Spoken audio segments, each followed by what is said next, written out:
They told me denial was the first symptom. That's what I remember most about the intake interview. The clipboard. The beige walls.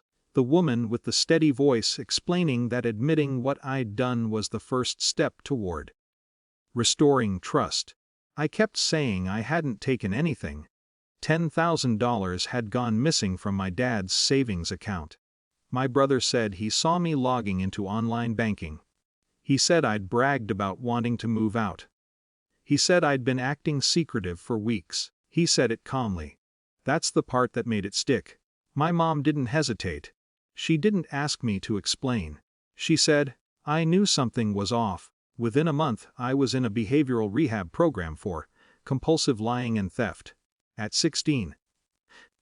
In the facility, everything became language. If I said I was angry, that meant I was deflecting.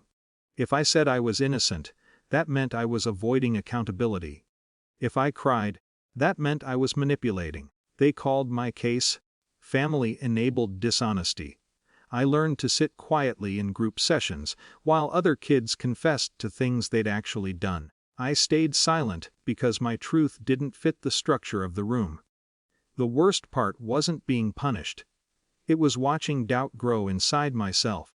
When enough adults repeat the same version of you, you start to inspect your own memory like it's unstable. I would lie in bed at night, trying to replay the weeks before the money disappeared. Had I touched my dad's laptop? Had I said something careless that could be twisted? Was there a moment I didn't remember?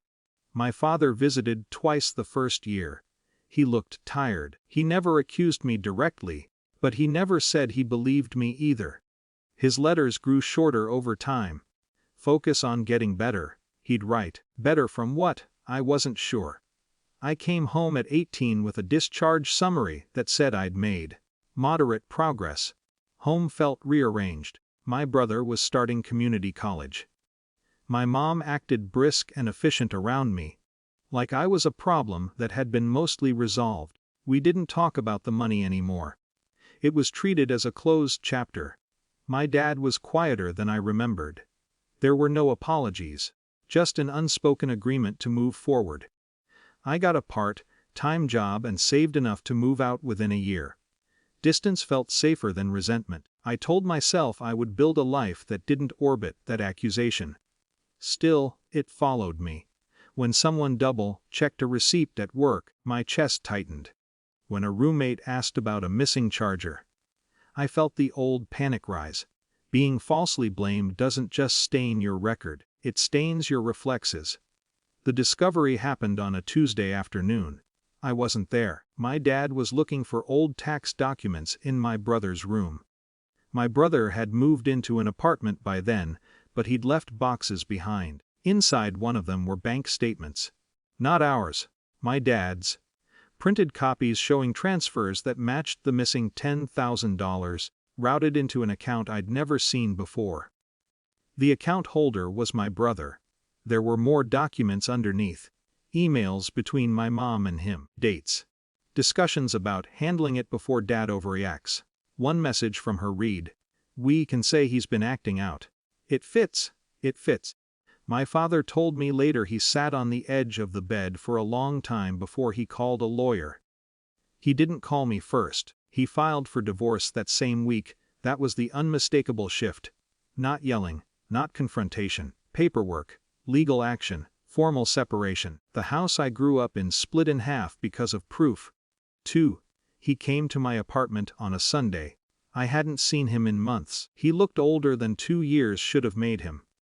I was wrong, he said, not defensive, not qualified. Just that. I waited for more. Some explanation for why he hadn't questioned things harder, why he had let professionals convince him I was a liar instead of asking why his 16-year-old son would steal from him. I should have checked, he said quietly. I trusted the wrong version of events. It wasn't dramatic. There were no tears. Just 2 people sitting at a small kitchen table with years between them. "I never stopped hoping you were telling the truth," he added. I didn't know what to do with that sentence. Hope isn't the same as belief. But it was something. My mother didn't call. I heard through relatives that she said she'd only been protecting one son from ruining his future. I wondered when I had stopped qualifying as her son in that equation. My brother sent a single text. I didn't think it would go this far. I didn't respond. There's a specific kind of silence that isn't revenge. It's just self-preservation. My dad and I started therapy together a few months later. By choice this time. The first session felt different from the ones at 16. No one told me what my denial meant. No one interpreted my anger before I finished speaking. We talked about trust like it was something structural, something that can collapse if you remove enough support beams. We talked about how easy it is to believe the child who sounds confident over the one who sounds hurt. Rebuilding has been slow. There are still moments when I see doubt flicker in his eyes during disagreements, and I wonder if that file with my name on it ever fully closed in his mind. But he shows up now, consistently, and I'm learning to separate who I am from who they once decided I was. The truth didn't rewind those 2 years. It didn't erase the nights in that beige room or the way I still second-guess myself. But it did something quieter. It put the burden back where it belonged. And for the first time since I was 16, when I say, I didn't do it, the silence that follows isn't disbelief. It's listening.